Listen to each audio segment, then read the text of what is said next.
எதெல்லாம் நீங்க இஎம்ஐ வச்சிருக்கீங்க? Bike EMI, land EMI, mobile EMI, laptop EMI, இருக்கிற எல்லா இஎம்ஐயும் எடுத்தாச்சு. ரொம்ப கஷ்டம் ப்ரோ. எதுக்கெல்லாம் இஎம்ஐ வச்சிருக்கீங்க? டிஷ் வாஷர் ஒரு 31,000 ரூபாய்க்கு மந்த்லி இஎம்ஐ கட்டிட்டு இருக்கேன் சார்.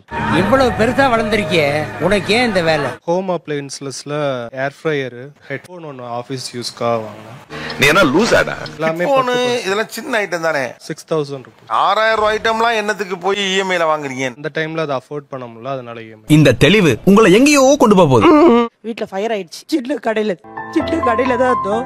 2 பேர் கூட படுக்க முடியாது. அது மாதிரி நிலைமையில இருக்கும் போது யார்கிட்ட கேட்டோம், கொடுக்கல. லாஸ்ட்ல இஎம்ஐ தான் எனக்கு கை கொடுத்துச்சு. எங்க அண்ணன் ஒரு ஹேர் சீரம் 800, அதுவுமே 3 months இஎம்ஐல வாங்கினா. அட கன்றாவியே. 800 ரூபாய் எப்படி இஎம்ஐயா பிரிச்சு கட்டுறது? 3 months இஎம்ஐ. மாசம் எவ்வளவு கட்டணும்? 300 something கட்டணும். 100 ரூபாய் கூட போகும். அந்த மாதிரி. ஓ, என்ன அருமையான தொழிலா இருக்கியா? இப்ப எவ்வளவு கட்டிட்டு இருக்கீங்க இஎம்ஐ? 6,500 ரூபாய் கட்டிட்டு இருக்கேன். இப்போ வந்து ஒரு 1000 ரூபாய் எக்ஸ்ட்ரா ஆயிடுச்சு. திரும்ப 10,000 ரூபாய் கூட வாங்குனீங்க? கொடுப்பாங்க சார். நீங்க திருந்தவே மாட்டீங்கடா. அவங்க கொடுப்பாங்க, நம்ம எதுக்கு வாங்கணும்னு கேக்குறேன். நம்ம நல்லா கட்டினா நம்மளுக்கு எக்ஸ்ட்ரா வரும் சார் வாய்ப்பு. நீங்களா யாருடா? 6 மாசம் கட்டுற டிவி இருக்குன்னா அப்ப போன் அடிப்பாங்க. இன்னும் 6 மாசத்துல ஏதாவது தேவை வர வாய்ப்பு இருக்கா? வரும் சார். அந்த நேரத்துக்கு முடிக்கும் போது கரெக்டா வரும். எந்த புண்ணியவதி பெத்த பிள்ளையோ பைத்தியமா அலையுது. அந்த நேரத்துல தேவை வருதா இல்ல அவங்க தாரேங்கிறதுனால தேவை வருதா? அதுதான் தெரியல சார். டிவி நான் தான் கேட்டேன், டிவி வாங்கணும். ஆனா எனக்குன்னு ஒரு ட்ரீம் இருந்துச்சு, 55 inchesல தான் வாங்கணும். அவர் பிராண்ட் மாத்திட்டே இருந்தாரு. ஒன்னும் புரியல. உங்களுக்குன்னு இருந்தா அது ட்ரீம், அவர் வாங்கினா அது செலவா? அப்படிங்களா? ரொம்ப ரொம்ப சாரி சார். அப்படிதான்டா பேசுவேன். அப்புறம் என்னாச்சு, பார்க்கிங் வந்து காலியா இருக்கு, ஒரு கார் வாங்கணும், அதுக்கு ஒரு இஎம்ஐ போடலாம்னு சொல்லிட்டு இருக்காரு சார். திருந்த மாட்டீங்கல்ல? திருந்த மாட்டேன். திருத்தண்டா. உங்க வருமானத்துக்கு நீங்க எத்தனை இன்ச் டிவி வாங்குறது கரெக்ட்? 32 inch. உங்க ஆசைக்கு எவ்வளவு இன்ச்சஸ் வாங்கலாம்? 55 inch. மாமா என்னடே அவன் இன்னும் திருந்தல மாமா. நம்ம வருமானத்துக்கு தானே வாங்கணும், எதுக்கு ஆசைக்கானதா வாங்குறீங்க? ஏன் இப்ப உனக்கு எங்க வலிக்குது?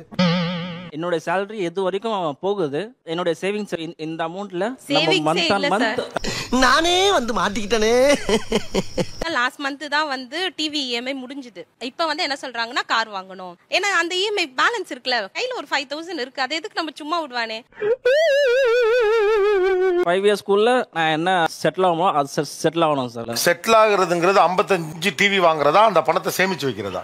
ஐயோ, எந்த ட்ரெண்ட்ல பேசினாலும் எந்த ரூட்ல போனாலும் விடவே மாட்டேங்கிறானே. நான் இன்னொரு எக்ஸ்ட்ரா ஒரு 15,000 கிடைக்குதா, சரி நைட் ஷிஃப்ட் போலாம். நீங்க நைட் ஷிஃப்ட் போயிடுவீங்க, அவரு ஆமா. டிவி என்ன பண்ணுவாங்க?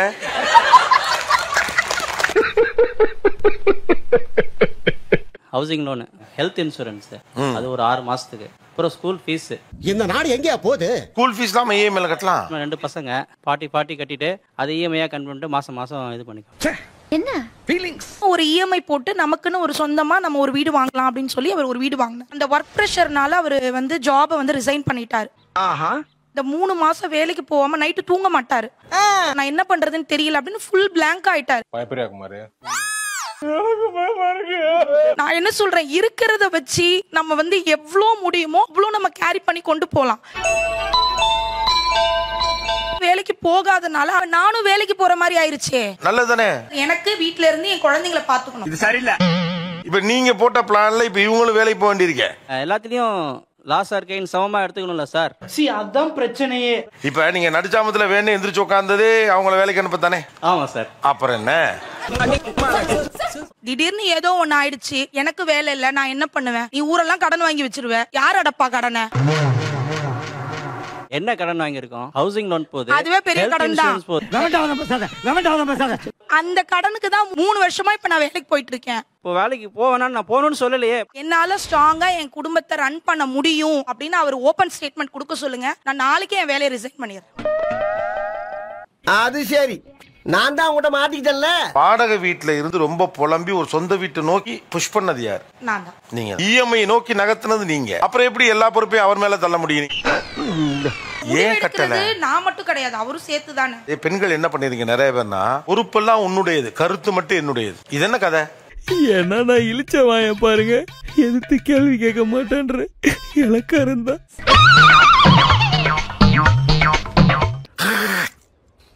என்னுடைய சம்பளம் வந்து 50,000னா நான் ஒரு 25,000 ஃபோன் வாங்குறேன்ப்பா அப்படின்னு இருந்தது. இப்ப 2,000 தானே இஎம்ஐ போகுது, 1,00,000 ரூபாய்க்கு வாங்கலாம். இது ஒரு வகையான நம்ம ஆசைன்னு கூட சொல்லலாம். அதுக்கு ஆசைப்பட்டீங்கன்னா அடுத்ததுக்கு தானே ஆசைப்படுவீங்க. இவனு ஈக்குவலா மைண்டம் பண்றானே. நீ ஆசை எப்படி நியாயம்னு சொல்றீங்கன்னு எனக்கு அதுவே குழப்பமா இருக்கு. சேர்த்து வச்சாலுமே ஒரு ஆசையோட தானே சேர்த்து வைப்பாங்க. எல்லா ஆசையும் நியாயமானதா அந்த உலகத்துல?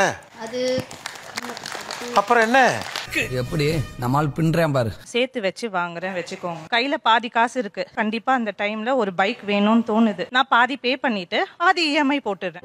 என்னால முடியும். இப்போ ஒரு கமிட்மெண்ட் முடிக்கிறாங்கன்னா ஒரு சேவிங்க பத்தியே யோசிக்காம இந்த கமிட்மெண்ட்டுக்கு அடுத்து நான் கமிட்மெண்டாவே இஎம்ஐக்கு தான் போவேன்னு நிக்கிறாங்க. அப்படி பச்சையா சொல்ல முடியாது, ஒரு யூகமா சொல்லலாம். அடுத்து இஎம்ஐ வாங்குறேன்னா இஎம்ஐ மேல உள்ள அடிக்ஷன் அது எனக்கு அங்கேயுமே இருக்கிறாங்க. நகை ஒரு அடிக்ஷனா பண்றவங்க, நகையை அடமானம் வச்சு யாருமே போன் வாங்க மாட்டாங்க.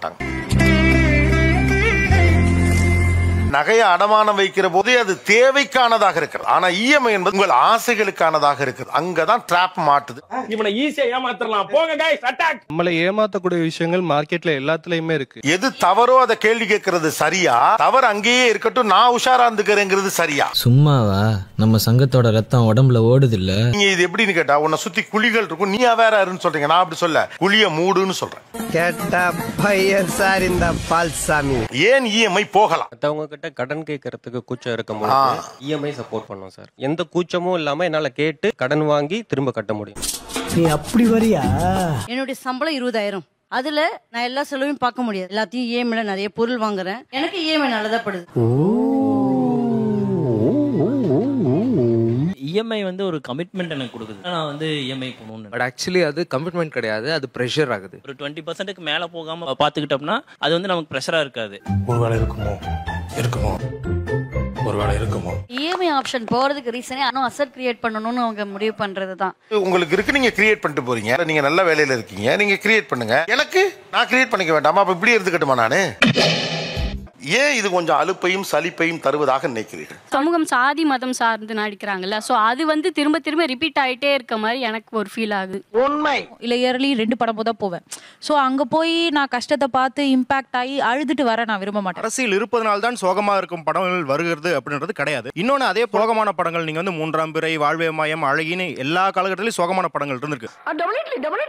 இப்போ சாதி மதம் அந்த மாதிரி படம் எடுத்தா அதை வெவ்வேறு விதமா சொன்னாலும் அதுல இருக்கிற கருத்து ஒண்ணுதான். வாரம் ஒரு இஸ்லாமிய வெறுப்பு படம் இஸ்லாமியர்களை தீவிரவாதிகளா சித்தரிக்கும் போது வரும்போது அது திருப்பி வரும்போது சலிப்பு தட்டல. சாரி, எனக்கு தெரியாது. நாங்க ரொம்ப அடிமையில இருக்கிறோம் அப்படி இன்னும் எத்தனை வருஷம் தான் நாம சொல்லிட்டே இருப்போம்? மாறுற வரைக்கும் சொல்லிக்கிட்டே தான் சார் இருப்போம். கையில கொடுத்துருவேன். வந்து ஒண்ணும் கேட்கல அவரு, நீ சேர்ல உட்காந்துருக்கல, எனக்கும் ஒரு சேர் போடுறா அப்படின்னு கேட்கிறாரு. அது வந்து டக்கு நம்மளுக்கு சலிப்பு தட்டுது. இன்னைக்கு நடந்து வந்து யாரும் படம் எடுக்கலையே, டைரக்டர் யாரு? கார்ல தானே வர்றாரு. நீங்க இன்னொருத்தர வில்லன் ஆக்குறீங்கல்ல. யாரடா திட்டா? ஒன்னா தானே சொன்ன கோவட்டேன். மாமா கோவம் வந்துருச்சு. இப்போ இன்னொன்னு என்ன, இப்ப நீ எதுல வர்றன்னு ஒண்ணு கேள்வி கேக்குறீங்கல்ல, அவர் கார்ல வராரு. இப்ப கார்ல வந்தா என்ன? நீங்க ஒருத்த அடிக்க போட்ட அடுக்கனே ஒடுக்கனே ஒதுச்சே அப்படி சொல்றீங்கல்ல. அட பாவி, இவ்வளவு கோவக்காரன் நமக்கு தெரியாம போச்சு. இன்னைக்கு என் தாத்தா கோவணம் கட்டினா இன்னைக்கு நாம என்ன பண்ணிட்டு இருக்கோம்? அந்த படங்கள் வர்றதுனால தான் சார் நாங்க இப்படி உட்கார்ந்து இருக்கோம். நாங்க சும்மா தேவையில்லாம பேச கூடாது. சுத்தி இருக்கிறவங்க அப்ப என்ன வெறி? இந்தியா ஃபுல்லா 50% கிராமங்கள்ல மக்களுக்கு குடிநீர் தருவதில்லை. ஏங்க எங்கெங்க நடக்குது அப்படி? தகவல் பெறப்பட்டதுல இப்படி ஒரு தகவல் வருது அப்படின்னு சொல்றாரு. தெரிஞ்சுக்கிட்டியா? சொல்றேன், என் பேர் சதா சார், ஓபனா சொல்றேன். இல்லங்க, ஜாதி வச்சு இப்ப நான் இல்ல சொல்ல மாட்டேன் தான் போறதையும் சொல்லிவிட்டீங்களே. சொல்லவான்னா எல்லாத்தையும் சொல்லிட்டியே. நீங்க உங்க ஜாதி பேரை சொல்லிட்டு காஸ்ட் இல்லைன்னு சொல்றீங்க.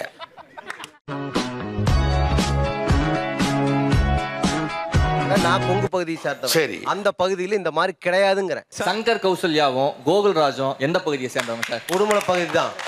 அவங்களுக்கு என்ன சார் நடந்துச்சு? ஐயோ, எந்த ட்ரெண்ட்ல பேசினாலும் எந்த ரூட்ல போனாலும் விடவே மாட்டேங்கிறானே. நான் என்ன பண்ணுவேன்? திரைப்படங்கள் வந்து நம்ம புதிய காலங்களில் போனோம்னா ஒரு வரலாற்று படங்களா இருந்துச்சு. அந்த படங்களை பங்காற்றவங்க வந்து அரசியலும் வந்தாங்க, எம்ஜிஆர் உட்பட, கலைஞர் உட்பட. அரசியல்ல இதெல்லாம் சாதாரணமாப்பா. ஒரு ஸ்டேஜுக்கு அப்புறம் பராசக்தி மாதிரி ஒரு சமூக கருத்துள்ள படங்கள் வந்த பிறதான் ஒரு சின்ன விழிப்புணர்ச்சி வந்து நினைக்கிறேன்.